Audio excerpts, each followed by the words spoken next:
Okay, welcome to the weekly roundup for the Hart Investment Group. I'm Scott, that's Ben Hart. It Hello. is April 26th. It is the last roundup of April. Spring has officially sprung. Actually, I guess it hasn't officially sprung. What's the first day of spring? It's in May, isn't it? First day of spring, is it not March 21st? Oh, wait, yes. So spring has officially sprung. It's the last week of April. Yes. The weather is getting that feel to it where like you wake up in the morning and it's still, still cold, but you don't expect it to snow. Oh, I guess it did Yeah. snow this week. So what Yeah. do I know? But it is definitely starting to feel better out there. What Yep. about are the markets and the economy feeling springy to you as well? Depends on what part of the world you're in. True. The Canadian markets do not, or economy, but US and pockets of Europe starting to look a little bit springy. Mm, Yeah. nice. Yeah. And lots of budget discussions this week, so we'll cover a little bit of that. But lots of people asking about budget, what's happened, what's changes, what do we do, how do we plan, anything we need to do, any changes we need to make.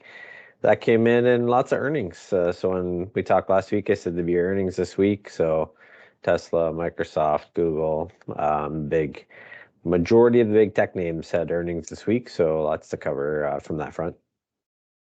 Amazing. Well, let's start covering it. What do you want to start with?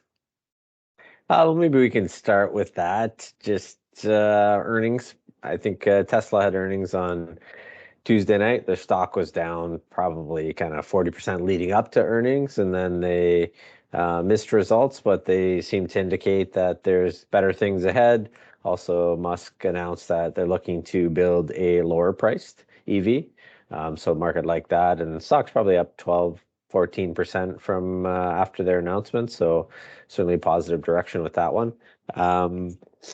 Then Meta, Facebook, also announced earnings, and their earnings beat expectations, but the market continues to not like Zuckerberg, how much money he's spending on AI. And so they continue to pile a lot of money into AI. And, some people applaud what he's doing because it cost him $22 billion after the announcement. That's how much he lost. So look, he really has belief, and this is where the world's going. They're spending a lot of time. I don't know if you've played around, Scott, with any of the AI stuff they're doing within Facebook, but moving fast and super interesting what they're doing. Last, I'd say two names are Microsoft and Google. Google had great results, and they announced they're paying a dividend. So the market really liked that. They got tons of cash stockpiled, and so that's been a positive. So Nasdaq up about 2% today. Majority of that based around Google and Microsoft is earnings. So yeah, real mixed views that came out, but I think generally the money and attention continues towards AI and the technology there. Wasn't Meta dumping a pile of money into the metaverse and the whole VR thing? I mean, when was that? 4 years ago, 5 years ago, something like that. Was it even that long ago? Probably But have three. they're Yeah. still doing that, or have they pivoted towards AI? So I'd say it's still their combination. They're still doing, putting attention towards VR, but also towards AI. They haven't completely pivoted away from it. I do think they still believe that. And, if we look around the world, and I don't think I've put in any of the reports I've sent out, but I know I showed you the chart the other day just about back to work, particularly in the US. I mean, federal government in Canada announced that they're going to cut their office space by 50% over the next 6 years. So it's going to push a lot of people back home. And then when we looked at that chart from the US last week, which is the kind of the 8 major cities in the US, you're still looking at 40 to 50% of the people haven't gone back to work in those major cities. So still think that interaction, like this interaction that we're having right now, is cool. But there's still things missed, and so that VR could kind of close that gap. So I think he's still investing that way because he still believes it. But there's been more money going to AI for sure in the past 18 months. That's crazy. Yeah. All right. You got some slides for us today, or anything else you want to cover before we get to that? Nope. I think we'll go through the slides. Line it up.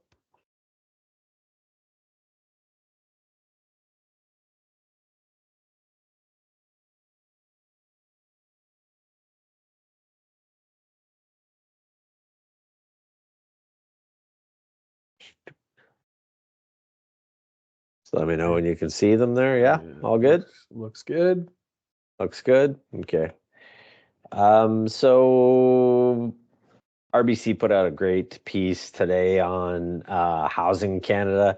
We've spent certainly a fair amount of time covering this and continue to do so because it plays a major part for what happens in the Canadian economy, the Canadian market. So, that we have this big conflicting view where what's the US doing versus Canada. In the US, from a real estate perspective, when you buy your properties down there, you're locked in for 30 years. So, interest rates fluctuate all over the place, has a much smaller amount of impact in what happens to the US economy than what happens in Canada, where the majority of mortgages are, well, I'd say almost 100% of the mortgages are 5 years and down, with a big chunk going into variable rate mortgages. So as that short-term rate goes up, that puts a lot of pressure on the consumer. So we do think rates come down, and we can talk about that a bit, but I thought this was a great chart just to kind of visualize what's happened in the past 2 years, where, February of 2022, the variable rate was 153. I think if everyone could go back to that time, they'd be quite happy to lock in at 3% on a 5-year. But 153 here. So if you had mortgage payment at that point, just shows you the material amount of money that was going into your principal component versus what it's going into at the present time, with the majority of money now is just paying interest. And if you look at the fixed payment versus interest now, it's moved very quickly. In a lot of cases, people are not even paying down their principal at all right now, just carrying the interest payments. And short term that can happen, but longer term that's going to be quite negative. And that's why the economy is slowing, and that's why we think the Bank of Canada is going to cut interest rates 3 times this year.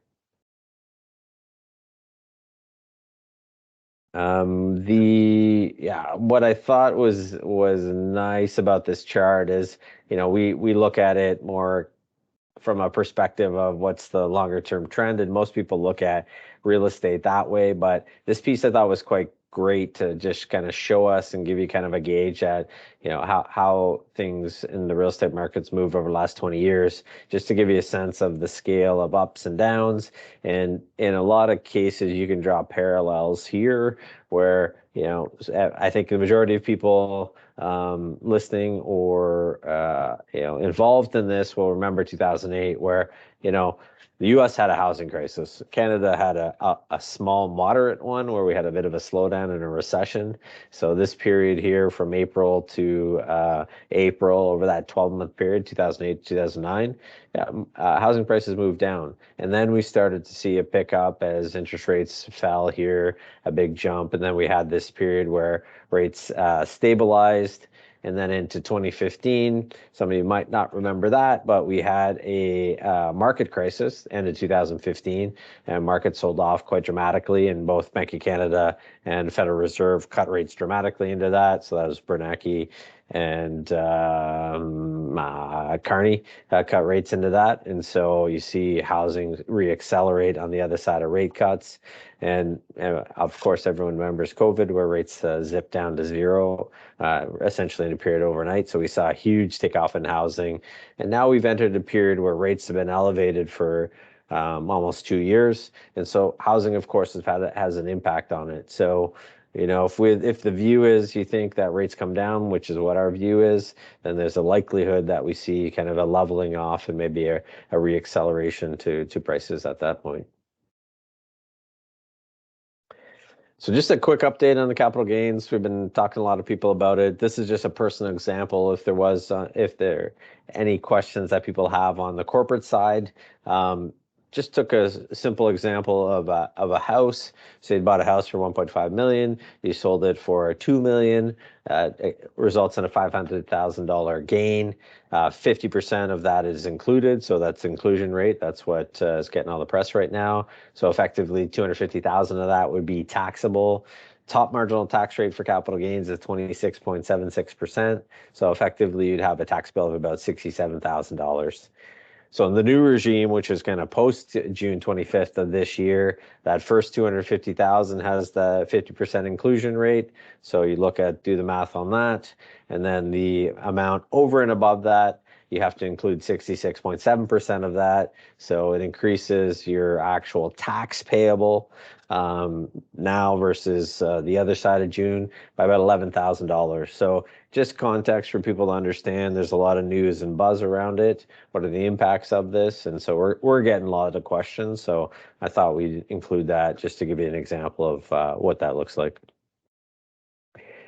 And I'd say the last one, just before we go on to this, I know Scott and I have both been getting questions about cottages and gifting and what you should do. So I'd say that's primarily where a lot of the attention and time necessarily needs to be thought about. You know, if there's a handoff coming from from grandparents or parents to kids or grandkids, it's a reasonable time to think about doing that. It resets the cost base, lower tax overall, assuming you have the capital to pay the tax. I'd say that's a reasonable time to consider doing these sorts of things. And speaking with clients, I think they're starting to explore that as well. Oops, I didn't have that chart up for it. So there's the mathematics on it.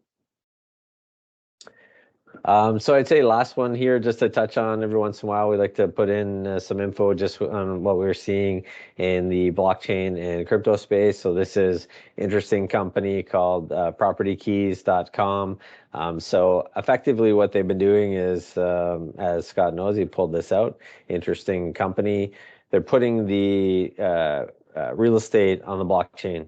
And so it's quite interesting what they're planning and trying to do here. There's kind of a multiple ways that they're looking to do it. So lots of attention going towards RWA, everyone's calling it, so real world assets. How do you make them tokenized? And so this company is doing both real world assets, tokenizing digital assets as well. And they're using a blockchain and a crypto to build out those assets. And so very interesting, very leading edge, and certainly something we'll want to continue to pay attention to, because they're actually doing this right now, and properties are being done and sold on this platform. So be worth watching to see how it plays out, and we continue to track how this is going to look. That's it for the slides today. Great slides. Very valuable information, Ben, as usual. Good. The budget and the capital gains rate is pretty much what everybody is talking about. You know, there's some other things in the budget, but capital gains definitely seems to be what people want to know about. So good job for laying that out. All right. Well, what are we looking at for next week? So as you said, last few days of April here coming up. Bit of a correction into the market until today, sort of seeing a little bit of a bounce here.